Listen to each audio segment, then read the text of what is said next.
हमने यहाँ पे एक ट्रेड प्लान किया है। ये टोटली रिवर्सल ट्रेड है। लगभग इसमें 6 रुपये का स्टॉप लॉस है और इसमें हम कोशिश करेंगे 1:3 के रिस्क रिवार्ड में प्रॉफिट बुक करने की। इसका लॉजिक मैं अभी समझा देता हूँ।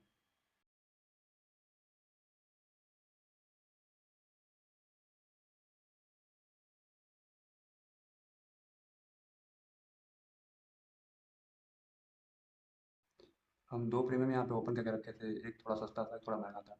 तो इसमें हम स्टॉप लॉस एक्सपेक्ट कर रहे थे कि 6 रुपये का अगर स्टॉप लॉस किसी में मिलेगा तो उसमें हम ट्रेड एग्जीक्यूट करेंगे। क्योंकि अगर थोड़े महंगे प्रीमियम लेते हैं तो इसमें हमारा टारगेट जल्दी आता है, क्योंकि आज एक्सपायरी है। तो अगर ज़्यादा सस्ते प्रीमियम में अगर ट्रेड करेंगे तो उसमें असल जाने के चांसेस ज़्यादा होंगे।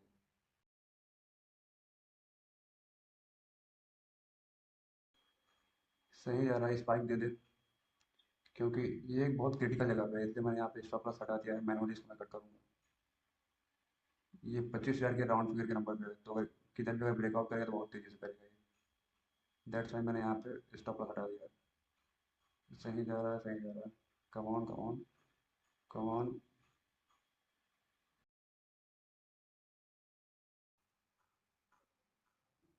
रिजेक्शन ज़्यादा ले रहा है, यहाँ पे कट करना पड़ेगा मुझे ट्रेड। एक्चुअली यहाँ पे प्रॉब्लम क्या है ना, जिसकी वजह से मैं ट्रेड कट कर लिया हूँ। यहाँ पे अगर देखेंगे आप, तो सुबह जब ये मार्केट ओपन हुआ था तो यहाँ से फिर डाउन साइड में आया था और एक ट्रेंड लाइन यहाँ पे था। अ, उस पे ये सपोर्ट लेके यहाँ से ऊपर जाने लगा था, लेकिन सुबह कैंडल्स इतनी बड़ी बड़ी फॉर्म हो रही थी कि यहाँ पे कोई एंट्री नहीं बन पा रही थी।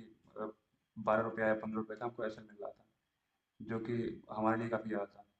तो उसके बाद से ये ऊपर चला गया और फिर यहाँ एक बना हुआ था, रेजिस्टेंस कह सकते हैं। पहले सपोर्ट था, फिर ये डाउन साइड में ब्रेक किया था, उसके बाद से इसको हम एज ए रेजिस्टेंस कंसिडर करते हैं। यहाँ से आप देख सकते हैं ब्रेकआउट करने के बाद।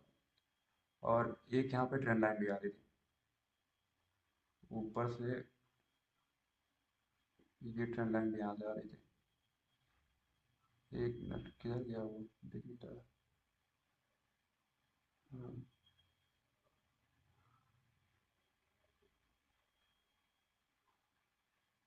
इसको और इस डॉट को और इस डॉट को अगर हम यहाँ कनेक्ट करेंगे तो एक हमको यहाँ पे ट्रेंड लाइन मिल रही थी। तो यहाँ पे हमको दो कंफर्मेशन मिल रहा था, लेकिन मैं ये चाह रहा था कि ये जो कैंडल है ग्रीन, और ये जो माइनस पुल बैक है, अगर इसको पूरी तरह से ये इन्गल्फ करता है डाउन साइड में, ये जो रेड कैंडल बना हुआ है, ये इस पूरे पुल बैक वाली जोन को अगर इन्गल्फ करता है तो यहाँ पे मैं एंट्री बनाऊंगा। लेकिन मुझे वैसा कुछ प्रीमियम के चार्ट पे नहीं दिखा। प्रीमियम के चार्ट पे अगर मैं आपको दिखाऊंगा, ये कॉल का चार्ट है, पुट का चार्ट आपको ओपन करके दिखाता हूँ। अगर पुट के चार्ट पे हम देखते हैं, थोड़ा और महंगा प्रीमियम ओपन करते हैं, तो यहाँ पे अगर हम देखेंगे तो जिस तरह से ऐसे स्पॉट के चार्ट पे मूव आ रहा था, उस तरफ यहाँ पे अलाइन नहीं कर पा रहा था। इसलिए मैं यहाँ पे ये ट्रेड अवॉइड कर दिया। जो कि अगर प्रीमियम स्पॉट के चार्ट से अलाइन भी करता तो भी मैं यहाँ पे लेने की कोशिश करता। पहला तो ये मेरा ये वो था, व्यू था कि अगर ये पूरा एंड अप करता है ये रेड वाली कैंडल, तो मैं यहाँ पे एंट्री अपनी बना लूँगा। तो इधर कहीं ये ग्रीन वाली कैंडल इसको पूरा एंड अप करती तो यहाँ पे मैं अपनी एंट्री बनाता, यहाँ पे स्टॉप लॉस होता। तो ये काफ़ी अच्छा पॉइंट कैप्चर करने को मिल जाता। लेकिन वहाँ पे मुझे कोई वैसी एंट्री नहीं मिली, तो मैं उसको अवॉइड किया। उसके बाद से अभी क्या हुआ है, ये डाउन साइड में आया है और ये एक फिब का लेवल था। अगर हम फिब यहाँ पे ड्रा करेंगे तो ये लास्ट जोन था जहाँ से ये रिवर्स हो सकता है इतना गिरने के बावजूद भी। और ऊपर से एक यहाँ पे 25,000 का राउंड फिगर का नंबर भी है। तो दो चीज़ें थी जो कि हमारे फेवर में जा सकती थी, उसकी वजह से मैं यहाँ पे एंट्री बनाया हूँ। बट यहाँ पे रिजेक्शन काफ़ी ज़्यादा मुझे देखने को मिलने लगा है, इसलिए मैं यहाँ पे ट्रेड को कट कर दिया हूँ। क्योंकि हो सकता है कि जो राउंड फिगर का नंबर होता है वहाँ पे अ, थोड़े ऐसे मूव बहुत तेज़ी से आता है कि अगर आपके फेवर में जा रहा है, अगर उधर निकल गया पूरा, तब तो काफ़ी अच्छी बात है, टारगेट वन गो में दे देता है। यहाँ पे देखेंगे, ओ माय गॉड, टारगेट आ जाता है इसमें। तो उसमें क्या होता है कि अभी एक जो कैंडल ये बड़ी वाली फॉर्म हुई थी, इसके बाद जो कैंडल ये ग्रीन वाली फॉर्म हुई है ना, तो ये गैप डाउन ओपनिंग दे रही है, जो कि एक ऐसा इंडिकेशन दे रही थी कि यहाँ से हो सकता है कि ये फिर से डाउन साइड में फॉल दे सकता है। तो इसलिए हमने यहाँ पे ट्रेड को कट कर दिया है।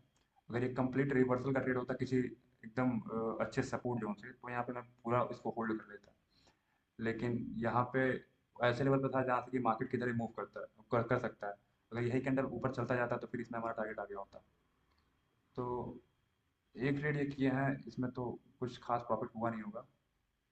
आपको मैं पोजीशन रिफ्रेश करके दिखा देता हूँ, इसमें कुछ खास प्रॉफिट हुआ नहीं होगा। 269 का हुआ है, लेकिन ये थोड़ा रिस्की ट्रेड था, इसलिए मैंने यहाँ पे इसको कट कर दिया, क्योंकि यहाँ पे गैप डाउन काफ़ी ज़्यादा ओपनिंग हो गई थी इसकी, इस वाले कैंडल की, इसलिए मैंने ये कट कर दिया था। अगर इसमें रुका गया होता तो 1:3 का टारगेट आ गया होता, लेकिन फिर भी ये भी जिस तरह से हमारा प्लान था, एग्जीक्यूशन था, उसके अकॉर्डिंग यहाँ पे हम एग्जीक्यूट किया है। तो देखते हैं, अगर कोई नेक्स्ट ट्रेड मिलता है तो अपडेट करते हैं। जो हमने ट्रेड अभी एग्जीक्यूट किया था, वो अभी आप देख सकते हैं एकदम पूरा कंप्लीट रिवर्सल ट्रेड था।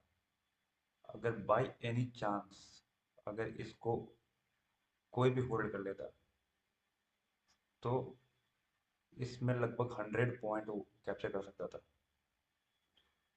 हमें इस बात का दुख नहीं है कि हमने यहाँ पे इसमें प्रॉफिट नहीं कर पाया, या फिर इसमें हम ट्रेड ट्रेड से अर्ली एग्जिट ले लिए।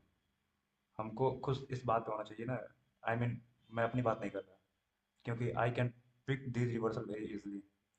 अगर आप में से कोई ऐसा करता है कि अगर आप कोई ऐसे प्लेस पे एंटर होते हैं जहाँ से मार्केट खुद को रिवर्स करता है, बट आप अर्ली एग्जिट कर जाते हैं, लेकिन उसमें आप रिग्रेट करते हैं कि हाँ, यहाँ पे मैं अर्ली एग्जिट कर दिया, नहीं तो यहाँ पे मेरा बहुत अच्छा खासा प्रॉफिट होता। तो ऐसे केस में आपको यहाँ पे रिग्रेट नहीं करना चाहिए, आपको यहाँ पे खुश होना चाहिए, क्योंकि आप ऐसे प्लेसेस को फाइंड कर पा रहे हैं जहाँ से मार्केट खुद को रिवर्स कर रहा है, और वैसी जगह पे आप एंट्री बना पा रहे हैं। आपको बस यहाँ पे पेशेंस डेवलप करना है, क्योंकि आप ऑलरेडी वैसे प्लेसेस को फाइंड कर पा रहे हैं जहाँ से मार्केट को आप अच्छे से एनालाइज कर पा रहे हैं कि वहाँ से किधर मूव करेगा मार्केट। तो आपको यहाँ पे अनहैप्पी होने की ज़रूरत नहीं है, आपको इस चीज़ से खुश होना चाहिए कि हाँ, मतलब कि I mean, I am able to find those places from where market is reversing. तो इसमें लगभग हम यहाँ पे कहीं एंट्री बनाए थे, यहाँ पे, और यहाँ पे रिएक्शन देखने को हमको मिलने लगा था, जैसे कि बताया भी है मैंने उस टाइम एक्सप्लेन करते टाइम, कि यहाँ पे एक कैंडल, बहुत बड़ी कैंडल बनाया, उसके बाद से ये गैप डाउन ओपन दे दिया यहाँ से, फिर ये हल्का फुल्का ऊपर जाने लगा। तो यहाँ पे जनरली होता क्या है, वहाँ पे मेरा ट्रेड कट करने का कॉन्सेप्ट क्यों मैं कट किया उसको मैं बताता हूँ।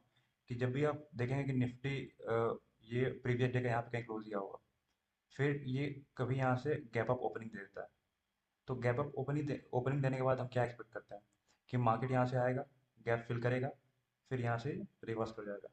तो वही सेम कॉन्सेप्ट मैं यहाँ पे अप्लाई किया हूँ कि मार्केट एक बड़ी कैंडल बनाया, फिर यहाँ से गैप डाउन ओपनिंग दे दिया, और फिर ये ऊपर जा रहा था, लेकिन फिर भी मैंने इस ट्रेड को कट इसलिए कर दिया क्योंकि मुझे ऐसा लग रहा था कि हो सकता है कि ये 25,000 के राउंड फिगर के पास है, और किसी ऐसे सपोर्ट से नहीं जा रहा था, फिब के लेवल से जा रहा था। तो वहाँ से मैं ये एक्सपेक्ट करता हूँ कि एटलीस्ट अगर 78% के लेवल से ये खुद को रिवर्स करता है, तो फिर जब दोबारा हम डाउन साइड वाला फिब लगाते हैं, तो उसमें एटलीस्ट हम 50 पॉइंट या फिर 38 पॉइंट तक, 38% तक हम ये एक्सपेक्ट करते हैं कि ये रिट्रेस कर सकता है अपसाइड में। उसके बाद से अगर ये सस्टेन नहीं करेगा तो डाउन साइड में आ सकता है। तो ये कॉन्सेप्ट होता है जो फिब का लेवल होता है उसको ट्रेड करने का, वो कंप्लीट, मेरा ऐसा मानना है कि वो कंप्लीट रिवर्सल का मेरे लिए ट्रेड नहीं होता है। तो इसमें अगर 38 पॉइंट में मूव करता है तो उसमें हम कैप्चर कर सकते थे, लेकिन ये 25,000 का एक राउंड फिगर था जहाँ से कि मार्केट किधर भी मूव कर सकता था। तो इसलिए जब ये सिनेरियो मैं गैप डाउन का देखा, तो उसके बाद से मुझे ऐसा अंदर से आने लगा कि हो सकता है कि ट्रेड रिवर्स कर जाए, इसलिए मैंने यहाँ पे रिस्क नहीं लिया और अपने ट्रेड को कट कर दिया। मैं बार बार कहता हूँ कि आपको प्रॉफिट बनाने से ज़्यादा अपना कैपिटल प्रिजर्वेशन पे ध्यान देना चाहिए। हो सकता है कि मैंने यहाँ पे अगर ट्रेड कट नहीं किया होता तो मुझे बहुत अच्छा पॉइंट यहाँ पे दे दिया होता, लेकिन फिर भी अगर यहाँ से रिवर्स आ जाता तो 5-6 पॉइंट कैंसिल जो जा सकता था मेरा। तो जब तक कि मैं 100% श्योर नहीं होता हूँ कि हाँ, ये मेरा जो एनालिसिस है परफेक्ट है, और ये ऐसा लेवल है कि जहाँ से मैं अपने जो कैपिटल है उसका कुछ परसेंट मैं वहाँ पे रिस्क कर सकता हूँ। तो वैसे लेवल पे मैं रिस्क लेता हूँ और अपनी ट्रेड को छोड़ भी देता हूँ। तो ओवरऑल यहाँ पे हमें इस चीज़ से खुश होना चाहिए क्योंकि हमारी एनालिसिस यहाँ पे बेटर थी। अब बाकी अगर कुछ ट्रेड मिलता है तो मैं आपको अपडेट करता हूँ। 12 बजने वाले हैं और एक्सपायरी के दिन मैं 2 बजे के बाद मैं मतलब जनरली ट्रेड अवॉइड करता हूँ। अगर कोई बहुत अच्छा सेटअप मिला तो मैं ट्रेड करता हूँ, नहीं तो अवॉइड करता हूँ। क्योंकि उसके बाद जो एसएल मिलते हैं वो काफ़ी बड़े होते हैं। एक्सपायरी वाले दिन आप ये नोटिस करेंगे कि जो मॉर्निंग के 1 आवर होता है उसमें और लास्ट के 1 आवर में, इसमें आपको एसएल बहुत बड़े-बड़े मिलेंगे क्योंकि इसमें स्पाइक बहुत ज़्यादा आता है। तो उस टाइम पे मैं थोड़ा अवॉइड करता हूँ ट्रेड करना। तो अगर अब कोई ट्रेड मिलता है तो मैं आपको यहाँ पे अपडेट करता हूँ। नहीं तो इस वीडियो को यहीं पे ख़त्म करेंगे। Thanks for watching. और अपने भी अगर आप छोटे कैपिटल 10,000 या फिर 8,000 12,000 को अगर आप ग्रो करना चाहते हैं आप, तो आप हमारे साथ जुड़ सकते हैं। और ऐसे लेवल को फाइंड आउट करने में मैं आपको मदद करूँगा कि जहाँ से चांसेस ज़्यादा होंगे आपको प्रॉफिट बनाने के और असल जहाँ आपको कम देना पड़ेगा। तो thanks for watching and don't forget to subscribe. Thank you so much.